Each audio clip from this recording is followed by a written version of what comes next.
Baik lagi dengan gua Gian dan welcome to Breakdown.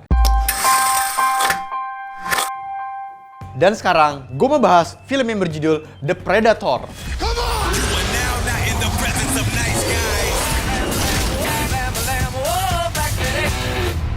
Come and get us. Ini adalah spoiler konten.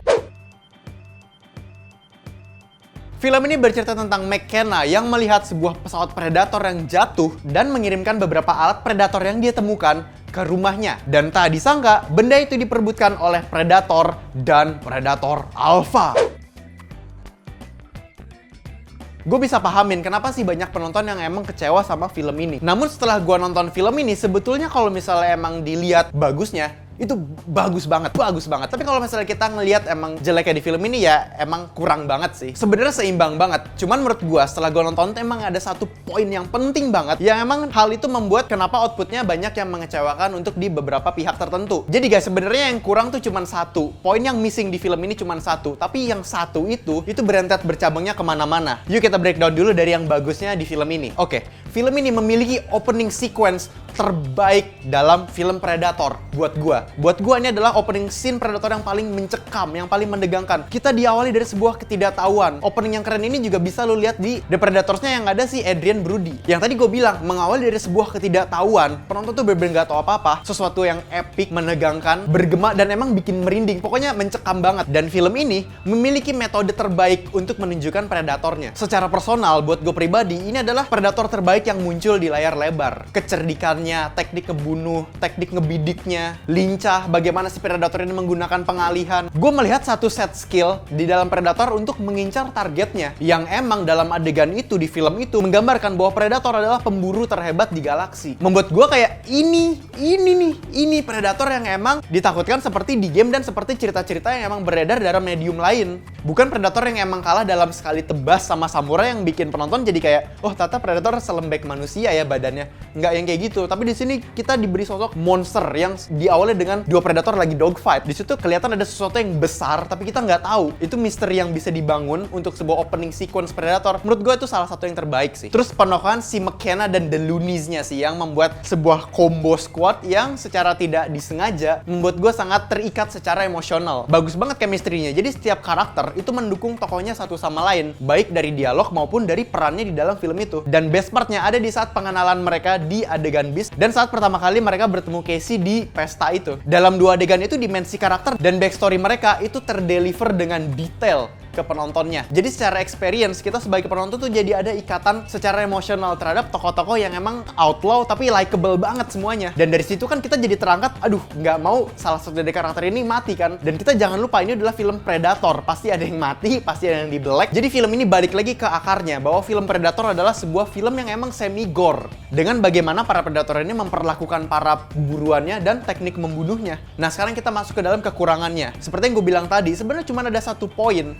Cuman dari satu poin itu berakarnya agak lumayan banyak nih. Sebelum kita masuk ke sana, yuk kita bedah dulu. Akar masalahnya ada pada saat si Predator Alpha membunuh Predator buronan kita dengan terlalu cepat. Di sini gue bukan menyayangkan bahwa si Predatornya dibunuh saat waktu itu. Itu nggak masalah karena itu adalah bagian dari storyline-nya. Justru itu malah memberi informasi ke penonton bahwa betapa kuatnya ancaman si Alpha Predator ini ke tokoh-tokoh protagonis kita. Namun cepat yang gue maksud di sini adalah bagaimana si Predator itu mati, bagaimana si Predator dibunuh, guys. Jadi dari awal film ini mulai sampai emang si Predator buronan itu lolos dari fasilitas, kita kan udah diberi gambaran, diberi informasi bahwa dia adalah Predator yang emang fierce. Predator yang emang sangat lihai, jago, taktis. Intinya udah sejago itu si Predator buronan yang emang datang ke bumi. Seperti yang gue bilang sebelumnya, Predator terbaik dengan layaknya seorang pemburu. Dipertemukanlah dengan Alpha Predator yang emang tampilannya baru. Secara fisik dia lebih besar, tapi kepalanya kecil. Kita asumsiin dia tidak memiliki kecerdikan yang dimiliki oleh Predator buronan kita. Dan yang pasti si Alpha Predator ini secara fisik lebih kuat, lebih agresif, dan lebih brutal. Dan itu udah kelihatan development karakternya di bagian bagaimana dia menyikapi saat berburu. Yang mulai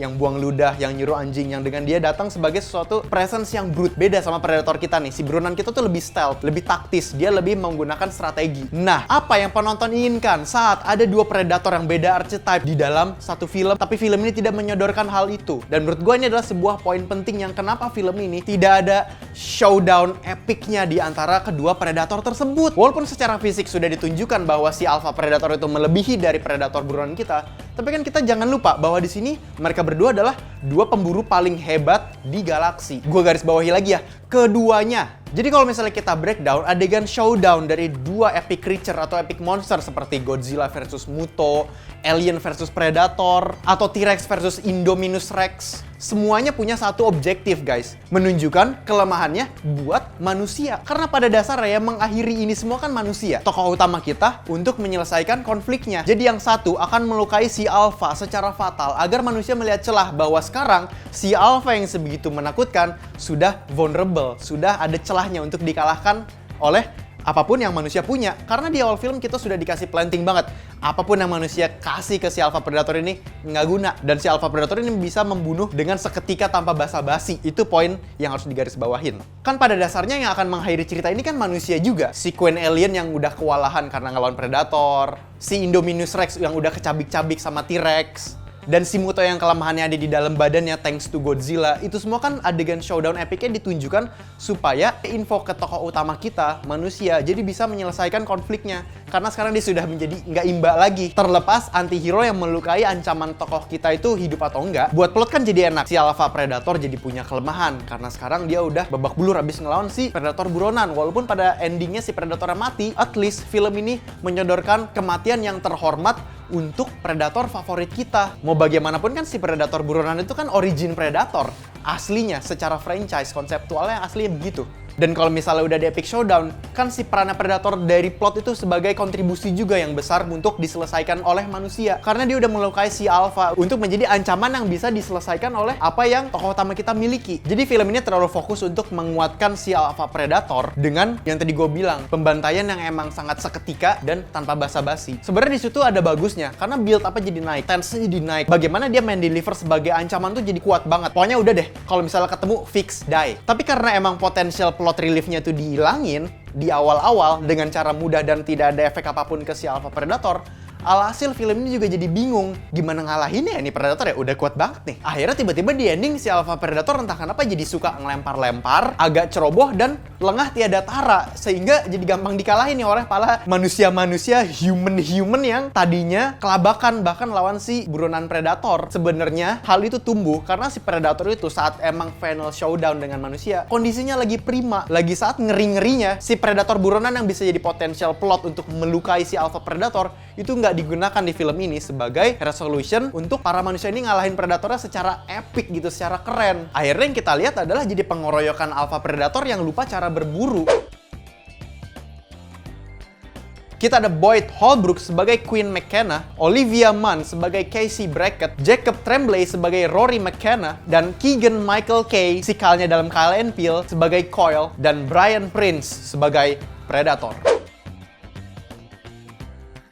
Disutradarai oleh Shane Black, di mana dia sebenarnya adalah pionir penulis dari film yang emang legendaris untuk genre action, seperti Lethal Weapon pada 1987. Dia disitu sebagai penulis, dan memang dia adalah sutradaranya dari Iron Man 3. Gue suka penggarapan dia dalam film ini, di mana Predator tuh dibikin image-nya sebagai pemburu yang memang bener-bener jago, bukan sesuatu yang keroyokan gitu, sebagai sebuah makhluk yang sangat taktis untuk mengincar targetnya. Di situ image-nya menurut gue sangat terdeliver banget di film ini. Untuk rating, gue kasih nilai film ini 7 dari 10. Karena film ini menyodorkan Predator terbaik dan protagonis terbaik dalam franchise-nya. Kekurangan cuma satu, namun cabangnya jadi banyak guys. Dan ini balik lagi efeknya, masalahnya ke storyline dan bagaimana plotnya tuh di-resolve, diselesaikan. Jadi bayangin guys, di sini ada dua Predator dan dua-duanya tuh di-build up kemampuannya. Yang satu kelebihannya apa? Yang satu lagi kelebihannya apa? Nah, adegan-adegan build up itu buat apa lagi? Selain untuk final showdown yang emang ditunggu-tunggu penontonnya, yang dimana di film ini tidak dikasih lihat dan tidak ada malah. Dan malah hal itu membuat film ini jadi kelabakan sendiri, bagaimana si tokoh-tokoh utama kita ini mengalahkan si Alpha Predator untuk menjadi sebuah penutup yang indah. Oke, cukup sekian untuk review gue kali ini. Kalau misalnya kalian punya pendapat tentang review gue, silahkan share pendapat kalian di kolom komentar bawah. Kalau misalnya kalian punya pendapat sendiri tentang film The Predator atau punya rating sendiri tentang film ini, silahkan share pendapat kalian di kolom komentar bawah. Jangan lupa like, komen, dan subscribe ke channel Kincir Cinema Club. Kalau misalnya lo emang punya passion untuk mengetik review film, kalian bisa cek ke website kincir.com, karena di situ kita ada review film, artikel, dan di situ kita juga ada reviewnya The Predator. Predator. Gue akan bacakan beberapa review yang sudah kalian input ke dalam kolom reviewnya. Kita ada Aditya Triatmaja, dia ngasih 5 dari 5. Wow, seperti dia positif banget sama film ini. Cuman kalau lihat dia sebenarnya ngasih breakdown juga ya. Ini nih gue suka nih, kayak gini nih review. Bahwa dia bilang di sini Predator ini memiliki sebuah franchise terbaik untuk menunjukkan Predatornya. Dia menggunakan beberapa referral dari dia suka plotnya, sinematografinya, dan bagaimana film ini menuturkan ceritanya. Dan dia suka banget sama cast-nya. Setuju banget. Gue juga merasa film ini memiliki protagonis franchise Predator terbaik. Kombinasinya pas. Semua karakternya saling mendukung satu sama lain. Lalu kita ada Indra Bear. Dia ngasih 5 dari 5. Wow, ini juga sepertinya positif nih, suka nih. Mantep, keren, luar biasa. Gak segelap film-film sebelumnya, tapi tetap gore. Emang sih menurut gue dalam film ini sesuatu yang emang balik lagi ke akar dalam franchise Predator. Mereka balik lagi ke dalam tema gore. Walaupun yang ini agak semai gitu. Nah, kalau misalnya kalian punya input tentang review film yang emang ada di kincir.com, di dalam episode breakdown, gue akan share ke teman-teman yang emang nonton breakdown episode ini. Dan jangan lupa share video ini ke para Yautcha Prime yang ada di luar galaksi sana. Ayo kita breakdown film selanjutnya bersama gue, Gian. Dadah!